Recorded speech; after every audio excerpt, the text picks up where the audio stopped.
Nobody was expecting 10% inflation, so who had to eat that? The workers did. All of the risk of inflation was borne by the workers in the last contract. All of it. Every single bit. Which side are you on? Which side are you on? And so I'll wrap up this by going over some of the, the specific details. He's been mainly sharing highlights and like where things have moved. And so he really comprehensively reviewed the big issues in contract negotiations and where all of the big three stand. And so we'll go through those as well, just to keep the audience informed and let people know where things stand. The big issues are wages, wage tiers, COLA, profit sharing, temps, job security, work-life balance, and retirement.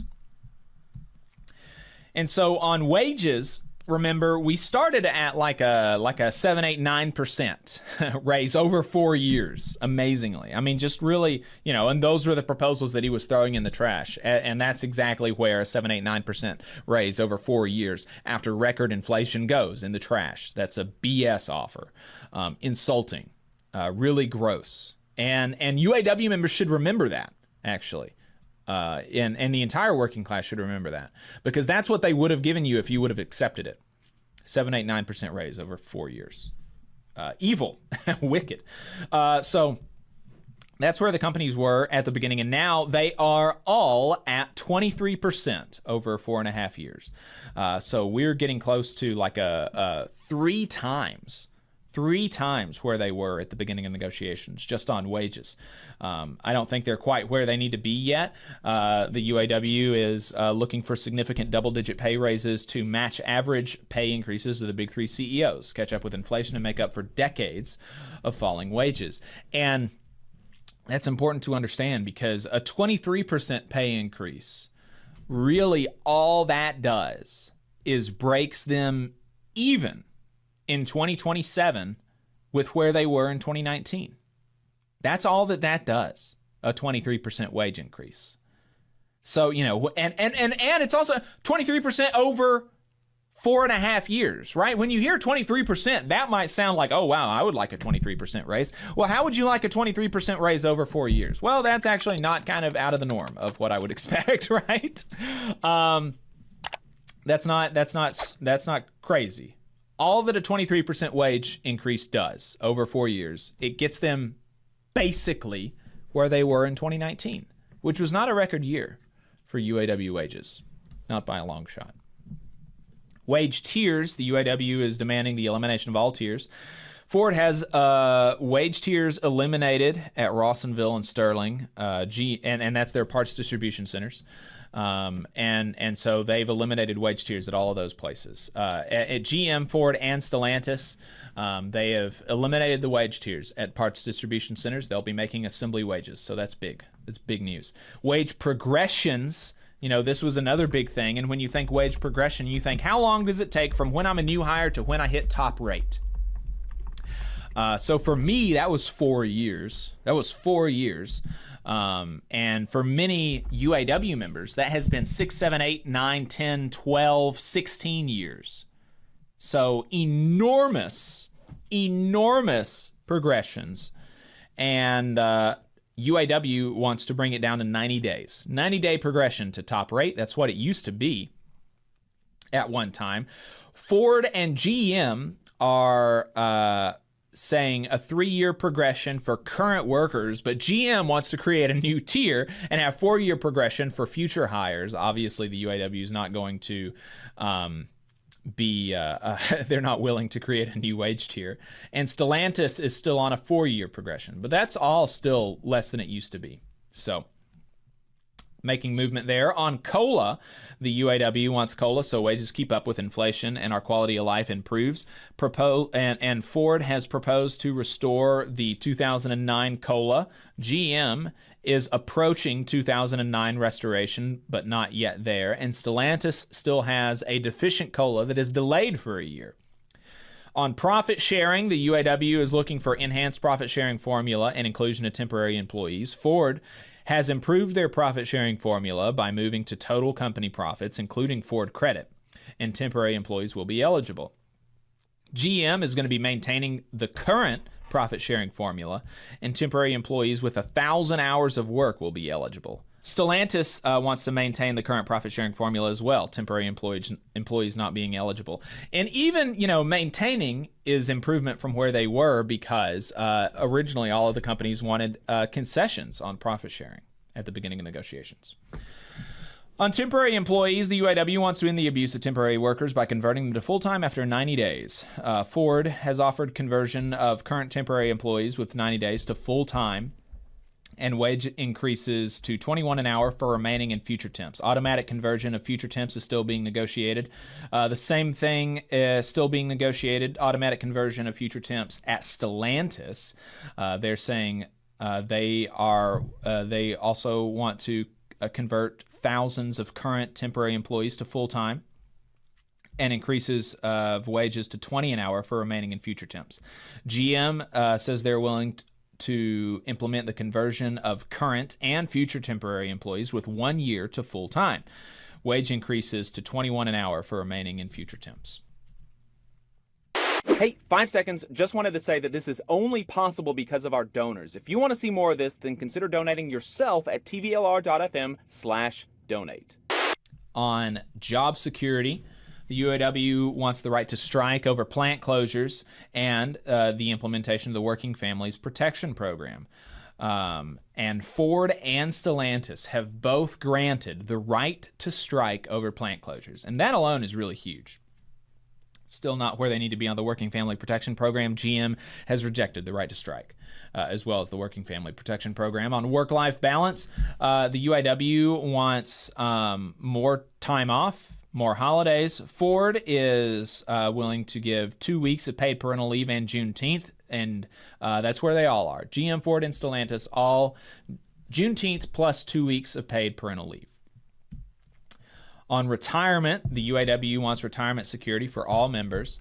Ford is proposing an increased company contribution of 9.5% plus $1 an hour to 401k, $3 increase to pension benefit, and for current retirees, they are offering a deeply inadequate annual lump sum payment of $250. Surviving spouses would be eligible for payments. GM is saying they will increase company contributions to the 401k by 8% plus $1.25 an hour. They'll give a $3 increase to pension benefits, and for current retirees, they are offering deeply inadequate one-time lump sum payments of $1,000. For surviving spouses would not be eligible under GM's plan. And Stellantis is offering increased company contribution to 9.5% plus $1 an hour for 401k, $3 increase to pension benefits, and for current retirees, they've rejected all increases to retiree pay. So, obviously, as you can see, definitely some movement there.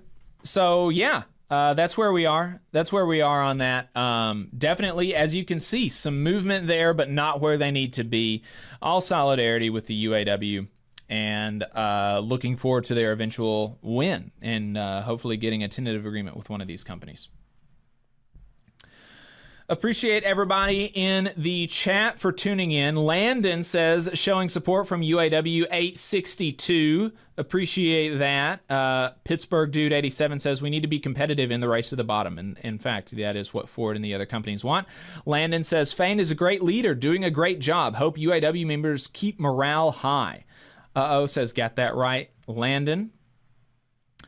Landon, regarding the wage increases, says, I was hoping for at least 30%. I think that's where the UAW is. That's where the UAW seems to be, is that's kind of their bottom line is 30%. And that is where 30% is actually, you're going to be making some actual gains. It's not going to be huge. Remember, 23% is basically even with 2019, but that will be an increased quality of life. And so that, that's where we need to be. We need to be continuing to increase the lives, make them better. For UAW members and for all of the working class. Landon says coal is non-negotiable. That's very, very true, very important. And remember with COLA, what that does, if you don't have COLA, cost of living adjustment, all of the risk of inflation is on the workers. Companies always talk about risk. That's why they say That's why they say, oh, people who make money because they have money, that's why they should make money for having money, because they're having to risk.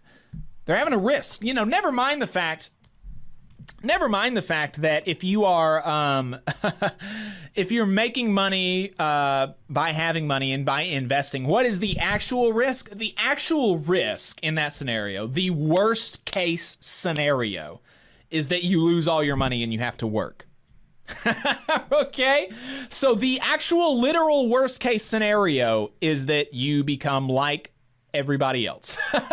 So, I think the risk argument is very silly, but they always say that. That's why they say they make the big bucks, is because they risk so much. They risk money while workers risk life, limb, permanent disability, injury, sweat, tears, blood.